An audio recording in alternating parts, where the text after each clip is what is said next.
Welcome to Flat Earth Debate Live. I'm your host, Nathan Oakley, and if you are new to this channel, or you've not done so already, then be sure to subscribe, hit the bell notification icon and join button if you'd like to become a Nathan Oakley 1980 channel member and keep up to date with the Flat Earth Debate. If you would like to support the channel, there is a super chat that runs alongside each of these shows while they are live, and there's also a PayPal, Patreon and crypto link in the info box below the video. Also below this video, you can get £50 for swapping your UK electricity supplier to Octopus Energy. Most importantly, if you'd like to join the discussion, simply mute the page you are currently watching. Then click the link in the info box below this video to join the panel and express your views on the nature of Earth. If you do join, please don't swear. If you do, you'll be ejected. And if you are, please don't try to rejoin the stream using sock accounts. You'll be warmly welcomed back on the next stream. Please also share the show on social media. Sharing the show obviously increases the live audience, but this in turn increases the chances of a more diverse panel, so please share the show on Facebook and Twitter. One last time, if you're new to the channel or you've not done so already, then be sure to subscribe, hit the bell notification icon and join button to keep up to date with the Flat Earth Debate. Now, we are joined by Neil, 10th Man, the Adam Meakin, father of a stolen child, otherwise known as Refracted Curvature, and a whole bunch of people in Discord, so welcome one and all. Good morning. Hey, good morning. Afternoon, everyone. We lost Eli. How are you? Well, that's beautiful small talk. I'm glad you all made the effort. Hello, guys. Hello, Arwin. Good to have you. I've got a little bit of small talk, Nate. If you started, I've done Nate. We did Arwin another. I did him a more clickbaity thumbnail today. So if you look, Yeah, at him, thanks for that, Adam. That was cool. I appreciate that. pleasure, Give mate. a man a fish. Yeah, well, I'm trying, Nate. Adam is ace. For the last couple of days, yeah. I've been trying to convince Arwin to do thumbnails. Now, do as I say, not as I do. I don't do thumbnails for these shows because I don't have time. Literally, I don't. And I'm not joking. I start doing what I do as soon as I get up, which is about 6 o'clock. Just gonna put Adam's thumbnail that he's made for Arwin up while I'm talking about this. There you go. There we go. Excellent. That's very good. That's miles better than mine. A bit of text over Arwin's face. There we go. It makes a massive difference doing these thumbnails. Well, your thing worked just fine because I literally on my video yesterday I got a record amount of views. Yeah, like twice the amount of views within 24 I know, hours. Arwin. that I normally watched. get. I'm the one who told you to do it and then did it for you. Thank you. Yes, I know. We're trying to convince Arwin to do thumbnails because he's really close to 2,000 subscribers and has been really close to 2,000 subscribers for a very long time. And I went on a show and was like, just make thumbnails because it's not like you've got a busy schedule after your show's done. I know you come on here, but it's something you can pretty much bosh out in 2 or 3 minutes once you get the hang of it. And if you have to join here late, so what? But get a thumbnail done and it'll increase your views and it will take you over that 2,000 subscribers mark. As I say, I don't, because I physically don't have time to make one for every single live show that I do. I do them for the special videos, but not for the main live show. Anyway, so Arwin's last show yesterday doubled the amount of views, and the show before went up by about 10 or 15%. Anyway, today's show's got this as a thumbnail, so hopefully it'll do even better still, and you'll get over that 2,000 mark. That's why I did it. For what Arwin had said in terms of it having an impact straight away. So I thought I'll give it another one, make it even more clickbaity. But Arwin, I used to really enjoy doing it at Iron Realm. I'd do one for each. It was only every Friday, but I put it in a montage, a little collage. Look, I put there. It's when I get older and I'm sitting in my chair with my grandkids, it'll be nice things to look back on, mate. I think it'll be worth, and certainly when you're looking through your catalogue, just certain things that will help distinguish shows will help you. It only takes a few minutes to have a look.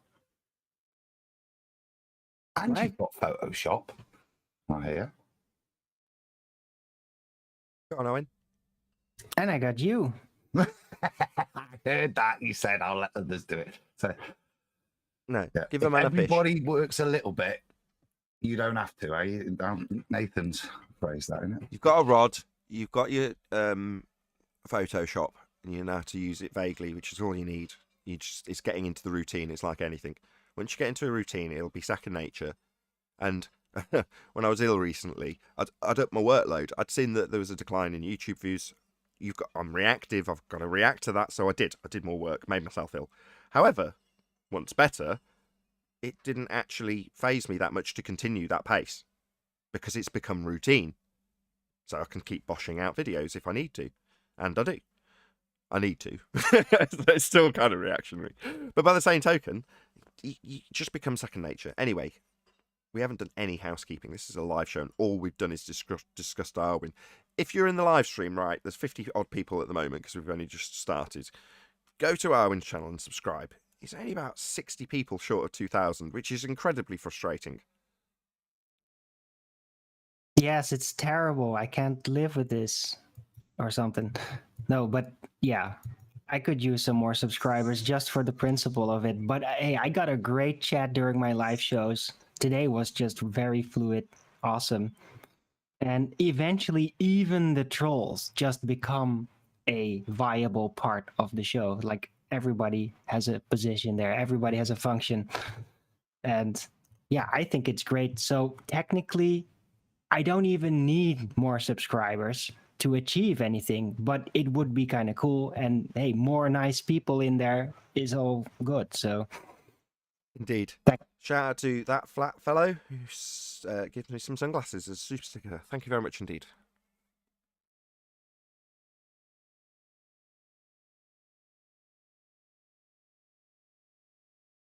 We going to discuss what was on the thumbnail, Arwin? Was it Joe Rogan calls out Elon Musk? no, not Elon Musk, Branson. Oh, Branson. Oh, okay, yeah, I'm Yeah. happy to discuss that. Let's forego housekeeping. It's not often we do not do housekeeping, but okay. So I'm going to start this discussion off by saying that number one, they already did this in the 60s and went higher than Branson has gone. These drop flights where they take a flight up and then drop the plane to go even higher, it's not a new thing. It's old technology. It's being rehashed and is claimed to be taking people to the, quote, edge of space. Now, the edge of space, if such a thing existed, would be the area where the gas moving at high velocity would vacate into the area of the sky vacuum that apparently you're reaching the edge of, and we'd all be dead. The gas doesn't just hang around and come back down again like this flight does. Gas doesn't do that. It just expands at high speed to whatever direction until it collides with something, and it needs containment in order for it to not vacate whatever area it's in. It'll just fill whatever area it has available to it. And if the sky vacuum was an area available to the gas, we wouldn't have any gas. So this confirms nothing other than a rehash of 1960s technology. That's all it is. Going up and doing a parabolic maneuver so you can be in 0G for a few minutes does not mean you have visited space or experienced what they call 0G. You're not. You're in freefall. Anyway, who wants to go first? Arwin, presumably you, because you've discussed it on your show today. Well, I discussed it even yesterday on my show, even though it wasn't named after it. That was really Adam's initiative. But apparently, through Adam's picture, I realized that Rogan did do that. It's just kind of funny to me because he's literally probably the last person in the world to call him out on that. Because everybody else already figured it out, that it's just nonsense. It's not nonsense. What, as you said, even what's lower nonsense? than previous journeys and all that. Sorry, So- be more specific. What's nonsense? Which bit is nonsense? The claim that Branson went to space. I didn't think he was Because they claiming did that. claim that. Sorry, just let me get clarity. I haven't kept up to date with this. Last time I looked at this was when he last declared it, 15 years ago or however long it was. And he only ever claimed then to be going to the edge of space. Is he now claiming to be going to space? Well, I haven't literally heard it out of his mouth, but They- I watched the live stream, and in there, they were constantly saying that, yes. Okay. They're claiming they're getting over the Kármán line, aren't they? So by their definition of what space is, I think that's what was the point. That Oh, peak of beautiful, the parabola beautiful. is Uh, over that line. What's the Kármán line, Adam? I think it's like a big rope that goes around the ball Earth so that you know when you've hit space. I see. It's kind of like under So the you assumption imagine that you gas made up- behaves like people outside a nightclub. You put up a line, but the line isn't really there. It's a pretend imaginary rope that stops gas. So they get to that point and go, you know what? I'm going to do like that craft over there and just fall back down again. In complete contradiction of gas behaviour. I'm going to go back down. That's the Kármán line, right? Yeah. Not visible, but has to exist to maintain the paradigm. So when they calculate atmospheric pressure, they're going to calculate all of the gas below the Kármán line. That would be the V they'd like to take, even though it doesn't have any containment. Yeah. So it's an arbitrary way of ascertaining a V for gas law, even though the V would be the volume it could fill, and the volume it could fill would be space, and therefore it would have filled it as per gas law. Yeah, it's a smaller V than the V they claim. I see. So they've got a nice little volume at the Kármán line where the gas just hangs around and Branson goes past gas. They're just kicking around at the Kármán line. It's not expanding in all directions into the volume that it can fill, as per gas law. He just floats on by that into what is deemed to be a vacuum. So he's going into the vacuum area. All right. No, that's the second law of thermodynamics violation that Richard Branson's claiming then. Oh dear, Richard. Did you believe that you were capable of going past gas that isn't expanding into the volume it's got to fill? That's a violation of natural law, you complete idiot.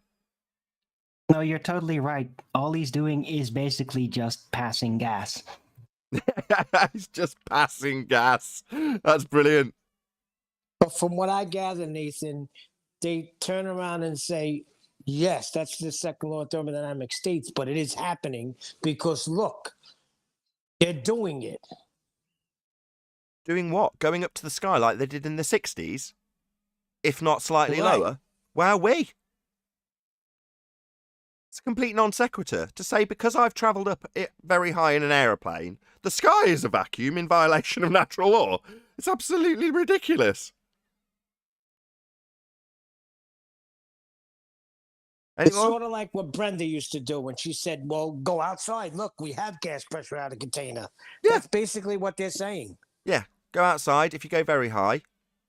Natural law doesn't apply anymore because I've gone very high. It's a complete non sequitur. Anyone from Discord got anything to say on this?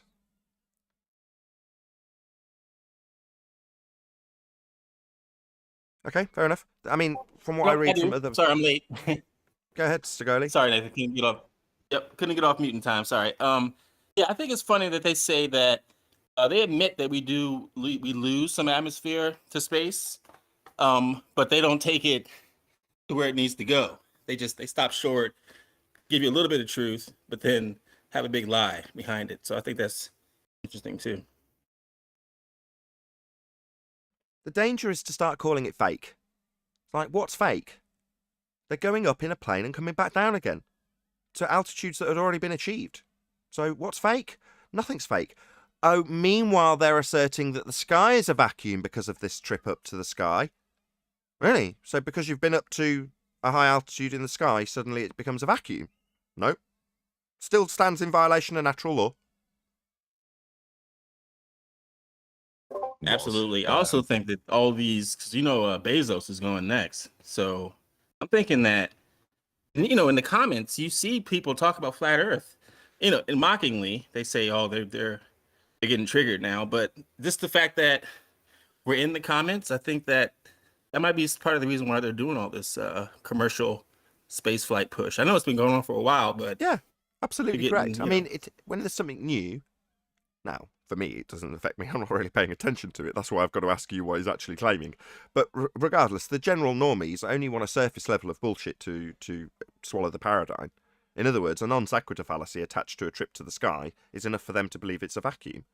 They don't put two and two together and go, well, that clearly doesn't make logical sense, that because you've been up to a certain altitude, you can assert that the area beyond it is a vacuum. That's absurd. But most people don't give it much thought. Richard Branson said he went to space, so space is real. What space? A vacuum? So because he went up high, the sky is a vacuum, is it? No. That stands directly in contravention of the second law of thermodynamics. If the sky was a vacuum, the gas we breathe would fill the space. The thing that's, galled me a little bit is the carnival trick that he's pulling as well. As you've said, people have been up that high, and if you're just up that high, flying, you still have not a gravity or a weightless situation, which is the next tricky pull, which is to achieve that height. They do it with a parabolic flight to give the old vomit comet effect of weightlessness while you're up there. Now that's just a trick. You're not up there weightlessness like you would think you're supposed to be in space. You're not. You're falling, plummeting back to the earth with your plane. And I don't know, is it a nice touch or? Well, that's a hijacking of the terminology. So they call that 0G because they've taken what is essentially 0G. I'll have to clarify this a little bit. When you're sat in a chair, as far as I am concerned, if you're going to use that sort of description, that's 0G, right? But no, according to their rhetoric, that's 1G. You're experiencing 1G. So then when you fall through the air, you're experiencing 0G. It's like, hold on, you've just moved the decimal place once, right? So, hang on. What you've had as 0 is now 1. And therefore, when you go the other direction, you're down to 0. That makes no sense. How is that possible? You're falling at a vast rate, but that's classed as 0. What? Well, no, because you've got 1 when you're not doing anything. It's just complete nonsense, but that's how they do it. You're experiencing 1G right now, not doing anything, not moving. Why? Well, because you've got 1G of gravity pulling you down to the centre of the Earth. Really? Have we now? There was me thinking I'd just displaced all the air that was formerly beneath me when I jumped up and down or fell into the chair. Now that it's all displaced, I've reached my equilibrium point and that's it. As far as I am concerned, are at equilibrium. Not at 1G. But falling through the sky, I'm definitely not at equilibrium, but apparently that's 0.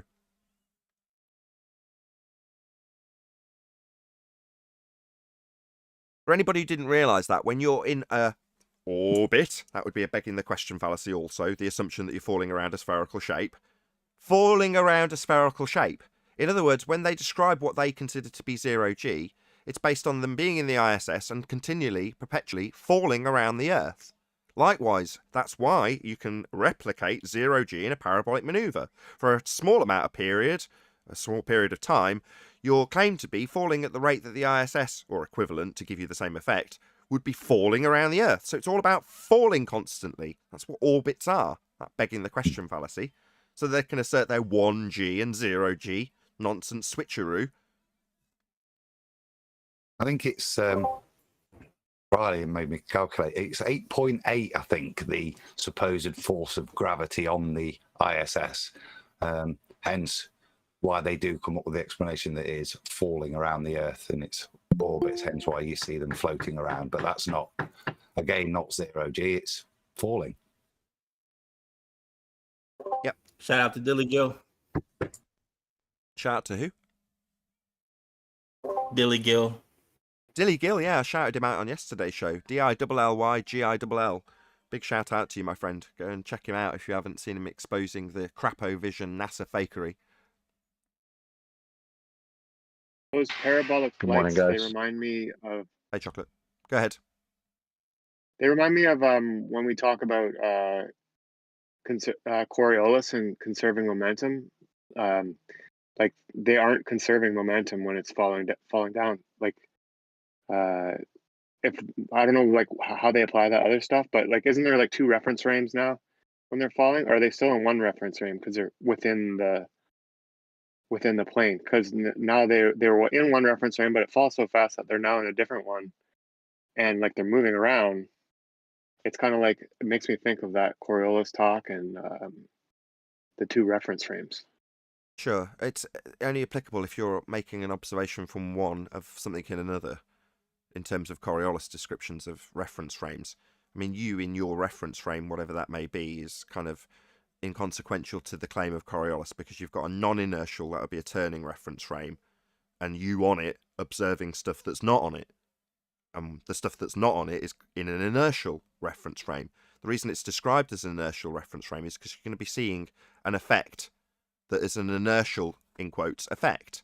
Now, it's an apparent effect, i.e. not an actual effect, but you're going to be visualizing and then describing this inertial effect of something curving if it's traveling in a straight path and you're turning beneath it.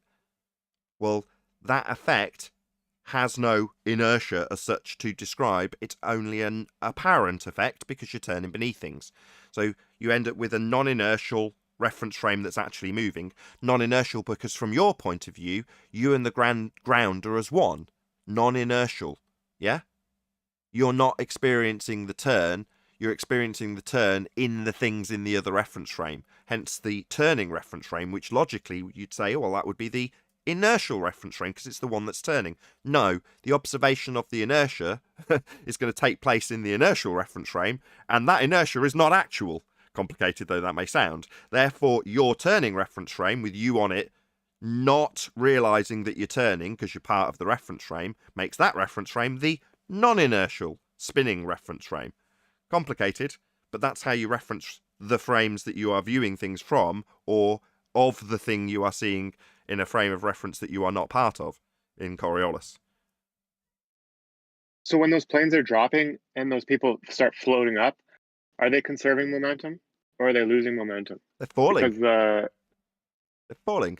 but like if you were strapped to the sea and you're falling down and then you unstrap, wouldn't you be conserving momentum? And then, but they're not. They're coming up and now they're losing momentum. It seems like, I don't know.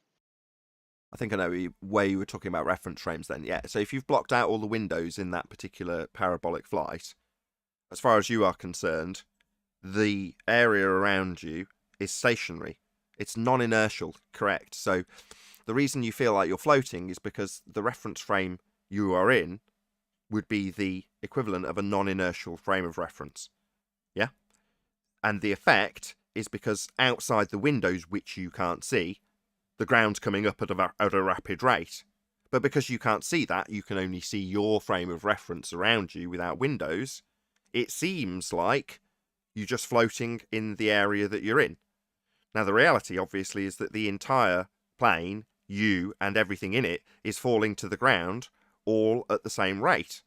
Therefore, without being able to see that through the window and go, oh my God, I might die, you just go, oh wow, I'm in 0G floating around. No, you're just falling at the same rate of the plane.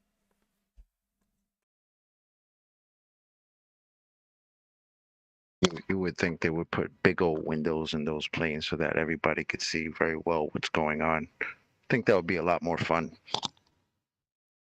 What, screaming because you're seeing that the plane is Yes.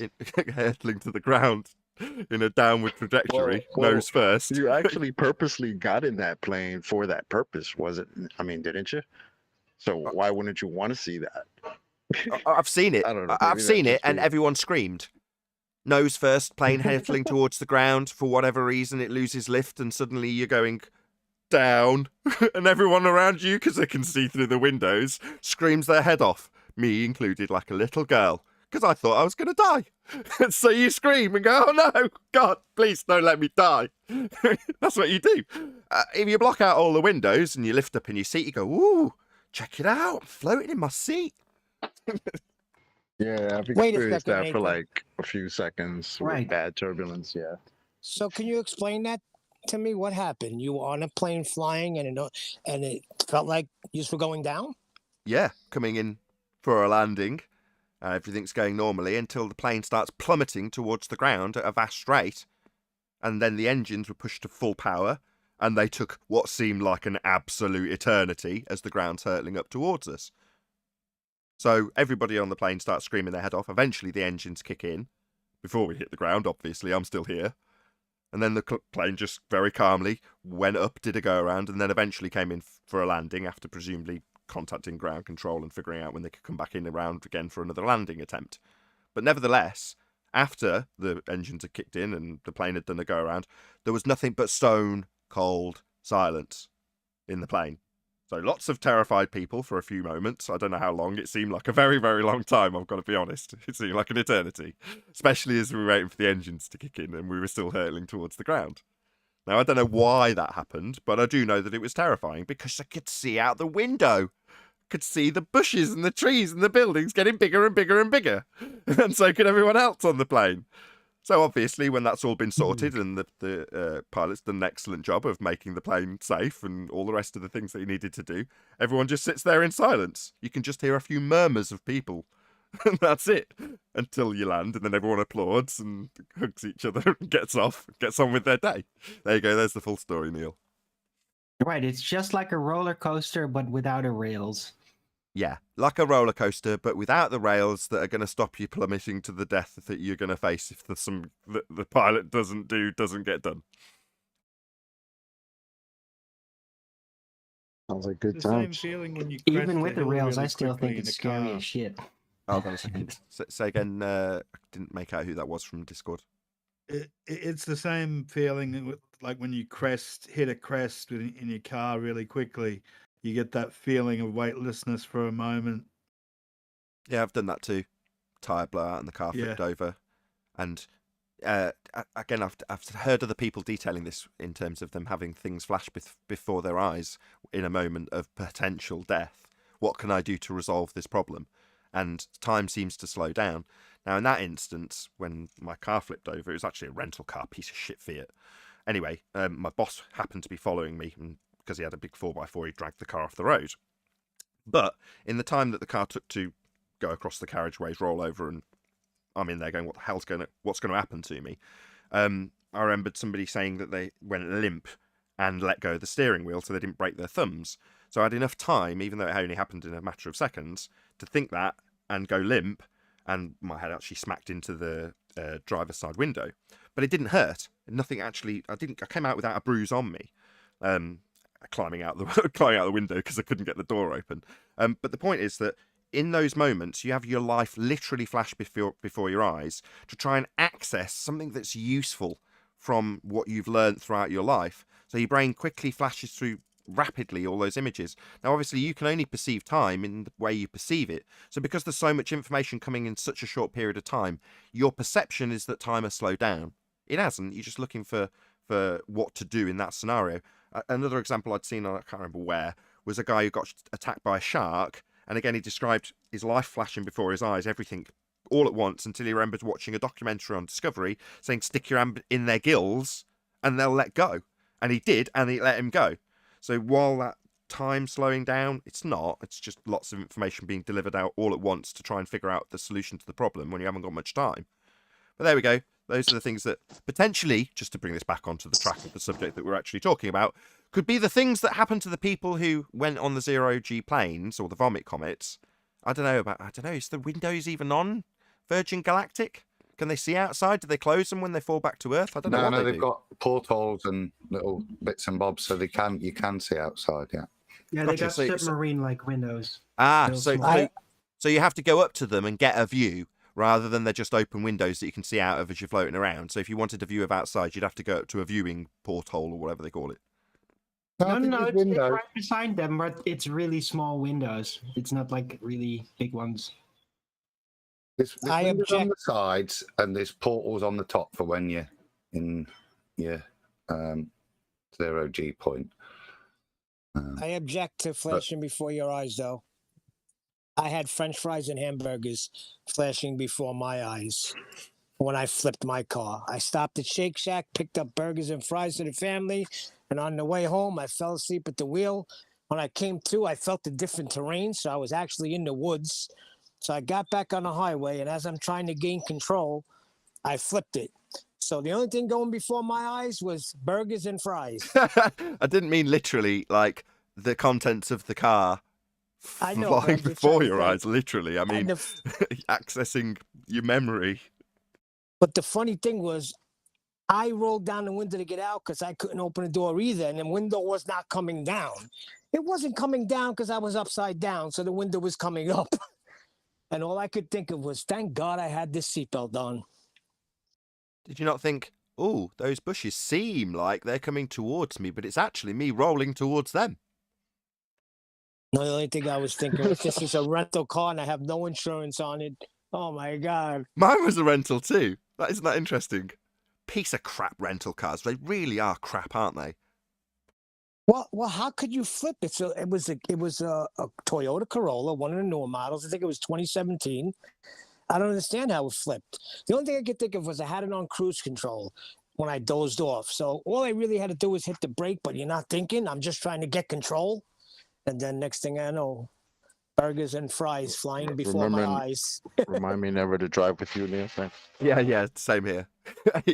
I was just asleep with the cruise control on. I don't know how it could have flipped. Hey, I'm a great Right. driver. All my accidents happen when I'm fast asleep. Fair enough. You know, sleeping is not the time to be driving. Chocolate, when you work for 6 hours, 7 hours on your knees, then you're driving 5 hours home. It was I only know, a few bro, I exits know. before my house. Huh. I don't even remember. That's when it happens too. I know what you mean, man. It's kind of Just on the same I monotonous get what highway. you mean. It's right when you're close to the crib, and then it's like, oh, Yeah, as soon as your Just brain maybe goes it- into it's loud. that's autopilot, because you're back with familiarity. Your brain clicks into kind of autopilot, which is enough to send you to sleep. Whereas before that, you're having to pay attention to stuff that's a little less familiar, which just about keeps you awake. Exactly. This is a stupid thought, but I just want to throw it out there. With everything that the globe claims, shouldn't you be able to orbit like with 1 foot off the ground? Because you could jump, and then you'd be like the Earth is spinning at 1,000 miles an hour. You jump in the air, and now you're parabolic floating because it's falling around. Wouldn't that Yeah. make sense? I don't know about immediately going into an orbital trajectory based on their begging the question paradigm, but correct. What they're saying is that the football curves through the goal because Earth turned beneath the ball. Well, that effect would be 1,000 miles an hour at the equator. Yeah? Well, that's noticeable. You're going to notice that. Now, it doesn't happen. So then you end up with anti-flat earthers describing conservation of angular momentum to us. In other words, justifying why we don't see that drift. But that is the drift they claim. A glober claims balls drift through goals because Earth turns beneath them. Well, at 1,000 miles an hour on the equator, you're going to notice that. And when you point that out to a globe believer, they very quickly turn into an anti-flat earther and telling you that you're an idiot and you don't understand how we don't have drift. We don't have Coriolis effect. You wouldn't see things drifting away from you. Completely in contravention of their actual claim of Coriolis effect, as asserted by Mr. Neil deGrasse Tyson when he said, the ball curves through the goal because Earth turns beneath it. That's the claim. You'd notice that, though. Yes, you're right. It's not off topic at all. It's absolutely poignant.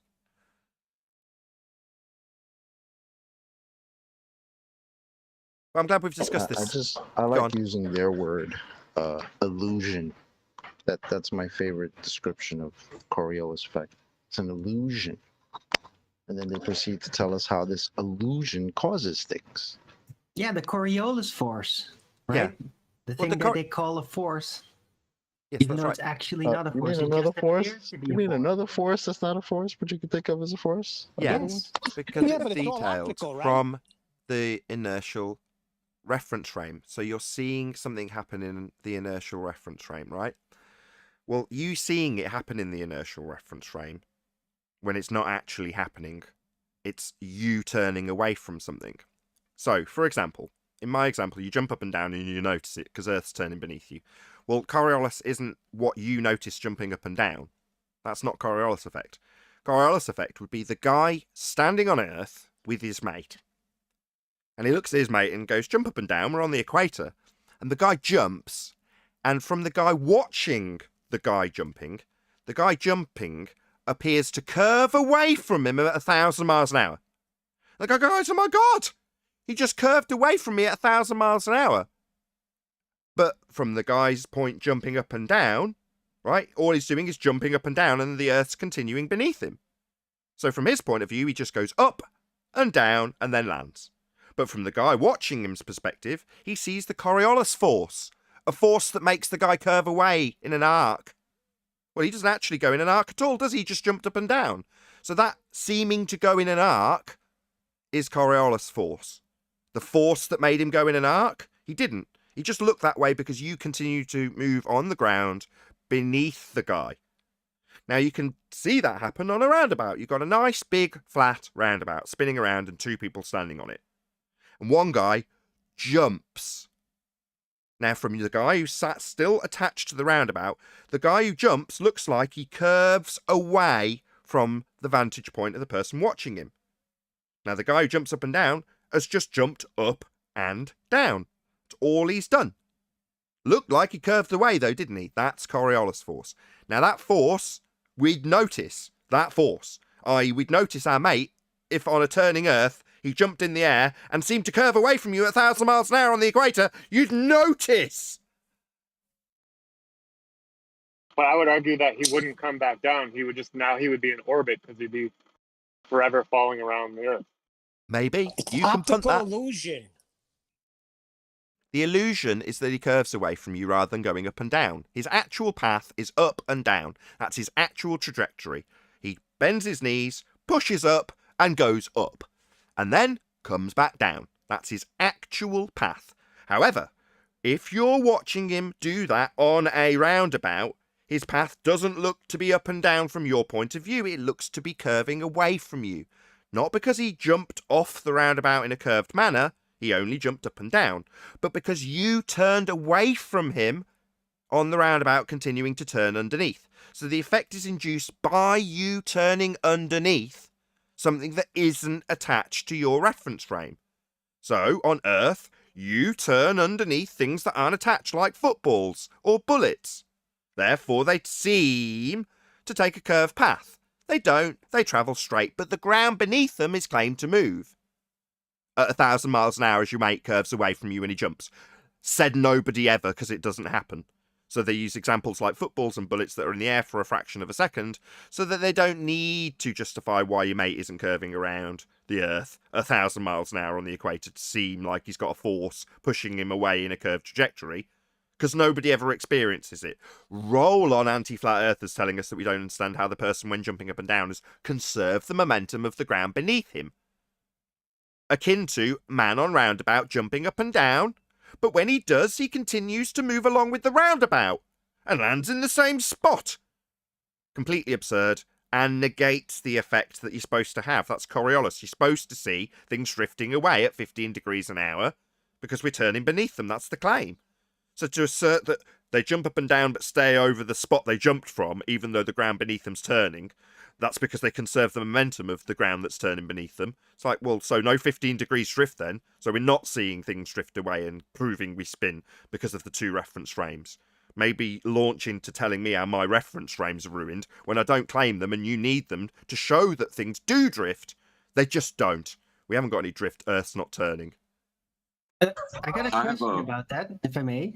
Technical question. The conservation of momentum, is it like the Coriolis force an apparent effect, or is it actual? It's actual, but who cares? It's not Coriolis effect. The Earth globe claim is drift because of Coriolis effect. They thank Bob for proving Earth turned beneath the gyro at 15 degrees an hour. That's Earth turning beneath the gyro at 15 degrees an hour. Or Earth turning beneath a football for you to observe it seem to drift at 15 degrees an hour. Not conserving the momentum of the ground beneath it, because that wouldn't give you the claim proof of Earth spinning.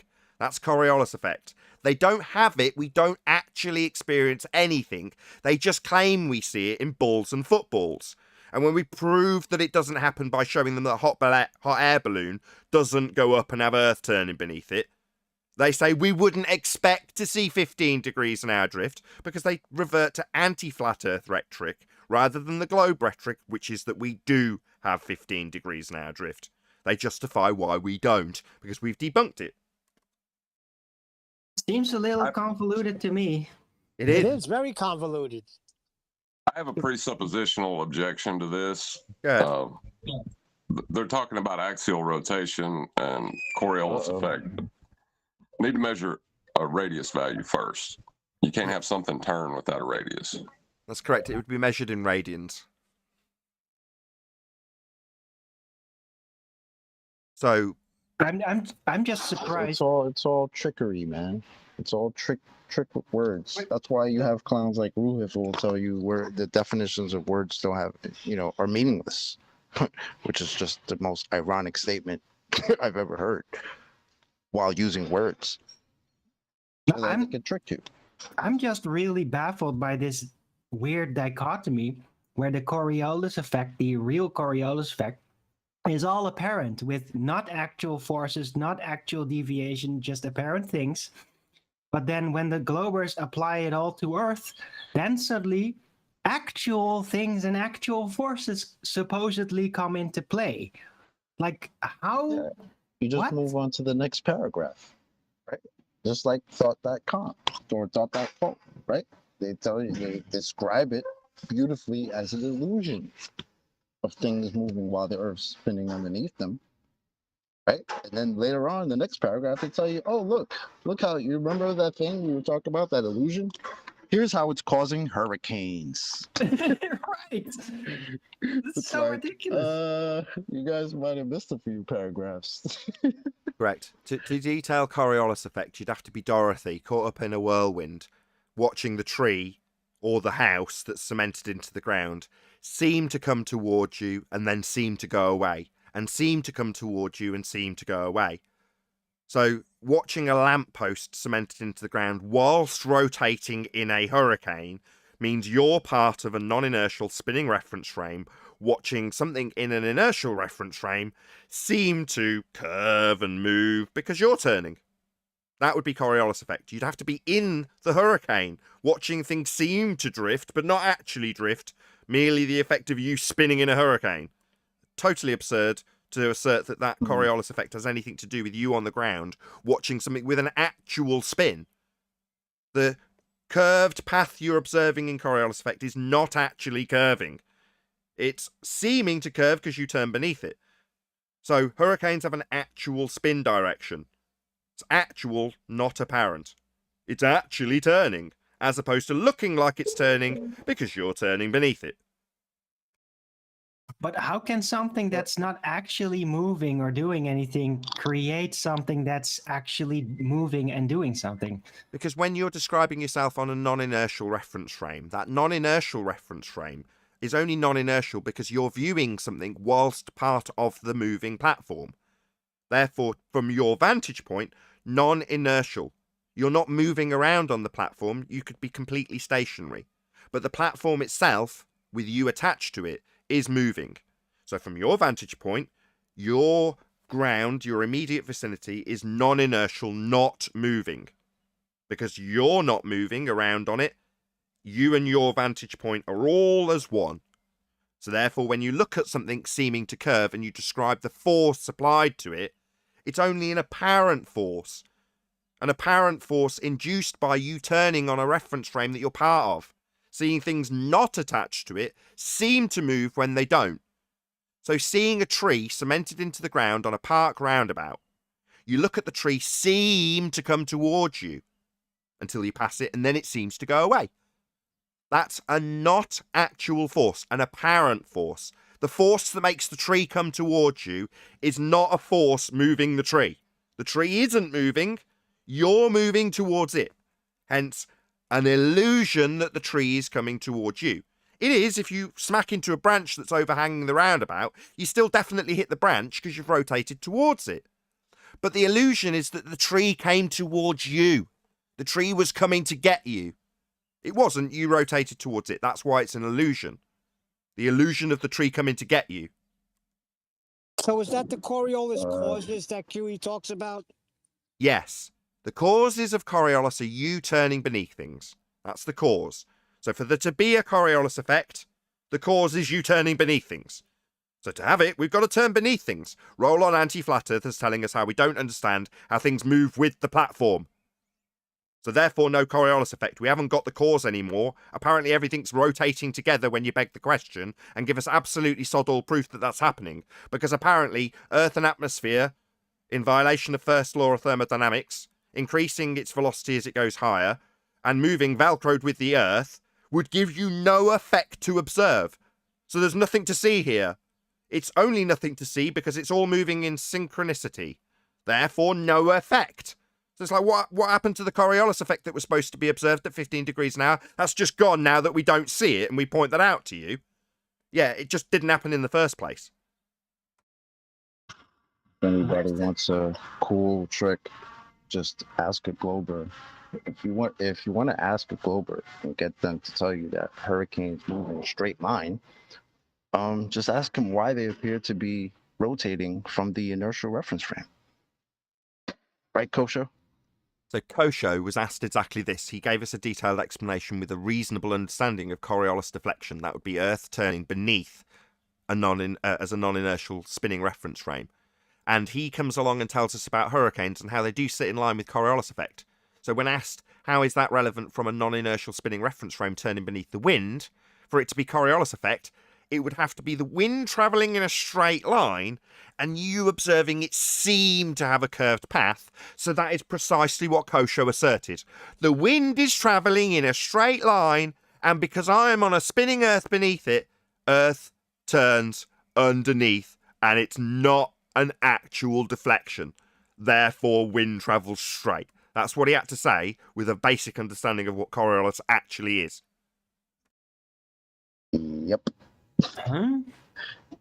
But I'm pretty sure that when I look top down on like weather maps and all that, tornadoes seem kind of circular. That Or is it was just my me? question.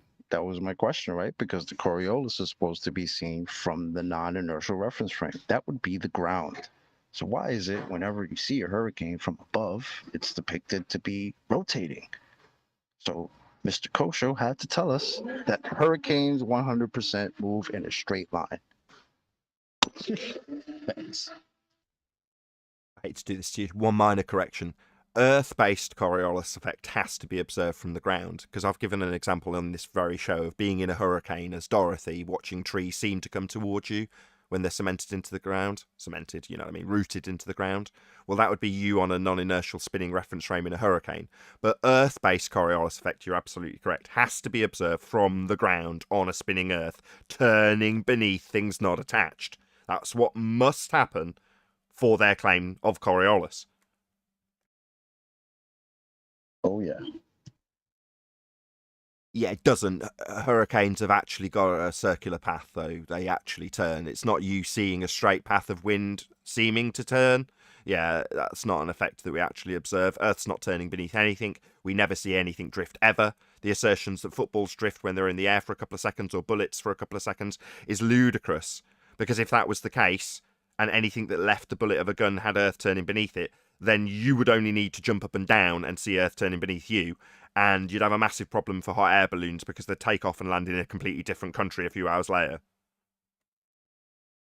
Yes, that, and if somehow hurricanes and all that would have been because Earth was turning underneath the air or something, then why do you have hurricanes or tornadoes going in one direction, west, and then at another region they go east?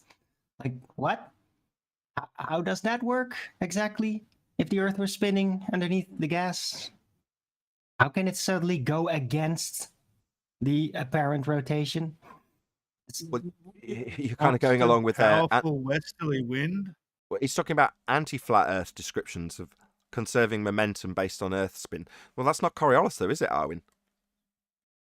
I know, but even in that thing that isn't actually Coriolis, even within that claim, it still doesn't make any sense. Now that's special.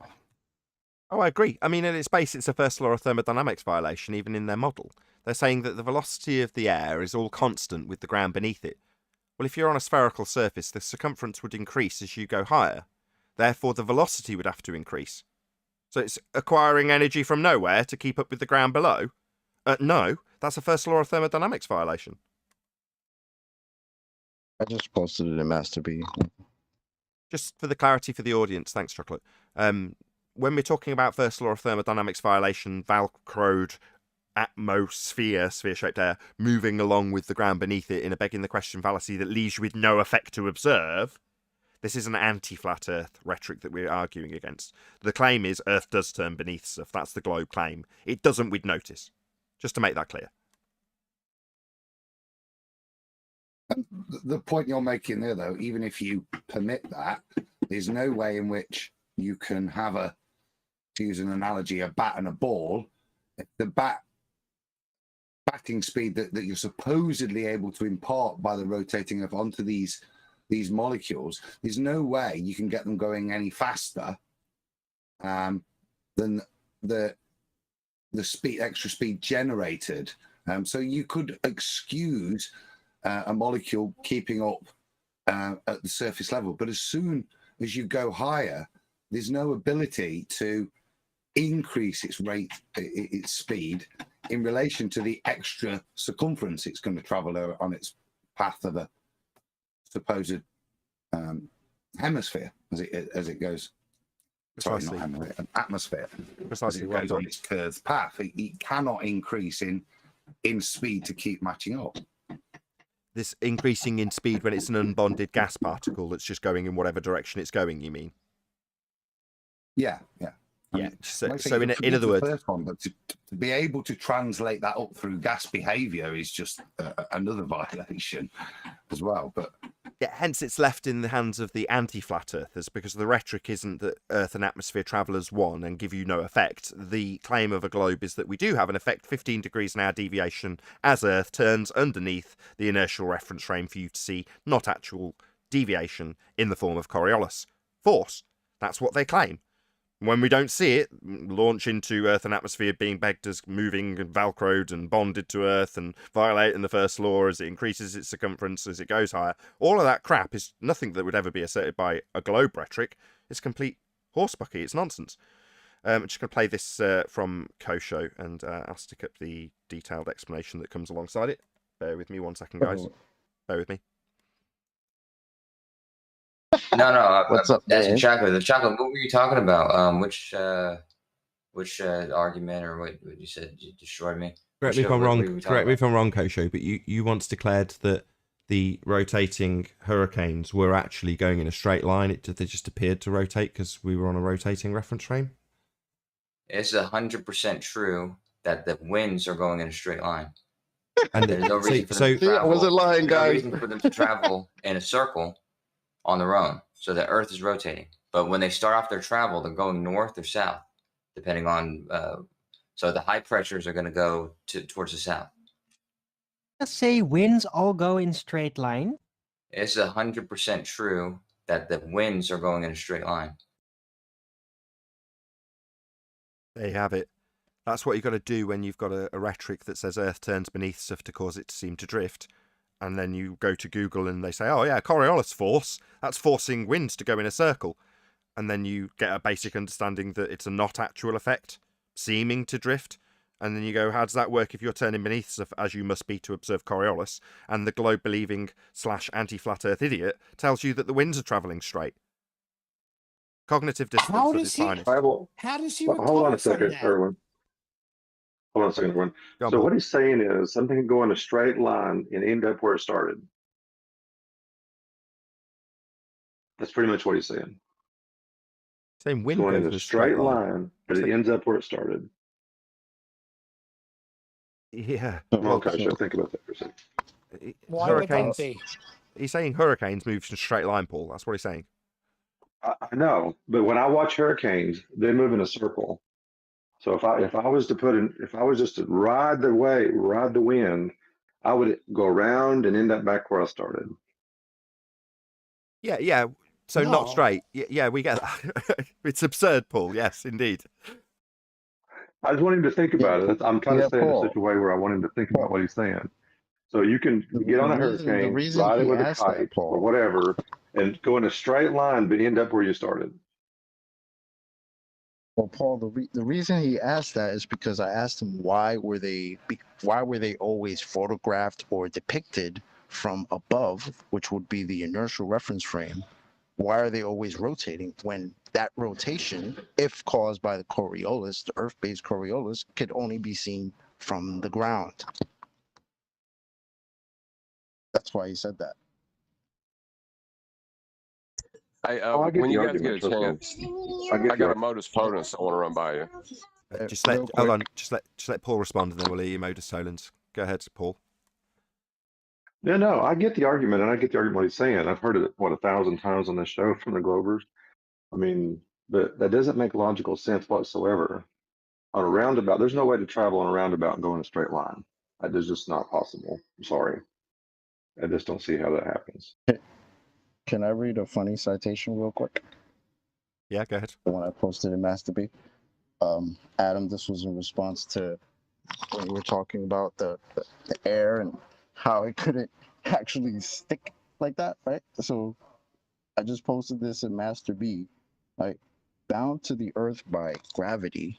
Most of the atmosphere spins along with it as a result of friction with the ground and the viscosity or stickiness of the different layers of air above it. Above 200 kilometers, however, the incredibly thin atmosphere actually spins faster than the Earth. The cause of this bizarre super rotation effect remains unclear, but has also been detected on Venus. Okay, That look. last bit is shocking, isn't it? So viscosity. Viscosity is something that you'd measure in terms of how quickly liquid particles move over one another. So the way you could quantify it with it is in terms of, say, an oil viscosity. A thicker oil will dribble down a hill slower, and a thinner oil will dribble down quicker, based on its viscosity. But that's something that's not applicable to unbonded gas. That's horseshit. Yeah, false analogy. Well, it can't be horseshit if they've detected it on Venus. You see, I was thinking, what a load of rubbish, and then they go and pull out a proof like that. They've also spotted it on Venus, and it just shuts you up, doesn't it? With for all the contradiction of science that it has. Well, yeah, taking it to Venus is the same as the people chirping away about Branson. You know, well, Branson's been to space. Oh, they messaged it on Venus. It's like, sorry, this is a complete non sequitur. But you just accept that because it's on the pages. They've got the same effect on Venus. Therefore, obviously, it's definitely happening. That's the red flag, isn't it? Just that's the bit to ignore the beginning of the sentence. So you focus after the comma, but listen to the first bit. The cause of bizarre superrotation effect remains unclear, which is a clear, unequivocal statement saying we haven't got a clue why this contradicts everything else we say. But let me just throw in this so you think about Venus and not actually, I've just admitted we haven't got a clue why it does it. Or can improve. Well, then that means the antecedent for the horseshit. There must be horses there. Or unicorns. I took my joke. Yeah, or unicorns. They're 98% horses after all. I thought you were 14% I just love Irish. that they called it super rotation. Like they give these things really cool names like magic speed, super rotation. I mean, it's wonderful. I would put that in the admission category. Yeah, as in what Nathan was detailing. That's what it is, isn't it? Super rotation. We can't explain it. Its effect remains unclear. What's causing it? As in, we've got no idea. It's super rotation. It shouldn't be happening. Yeah, just give it a fancy title. The non-explanation for why we don't understand this contradiction within our model will give a label, and that contradiction will become the explanation. This contradiction is called super rotation. With that, I'm going to say, if you are watching this on either Nathan Oakley 1980 or Nathan Oakley Premiering streams, stay tuned, as there will be an after show to follow. Fortunately, if you are watching this live, this is where we bid you farewell. So a huge, massive, enormous thank you to all of you who smashed the super chat, liked, commented, shared, subscribed, or joined as a Nathan Oakley 1980 channel member. Also below this video, you can get £50 for swapping your UK electricity supplier to Octopus Energy. Once again, stay tuned if you're watching on either Premiering stream. I've been Nathan Oakley, and I'll see you all in the next video.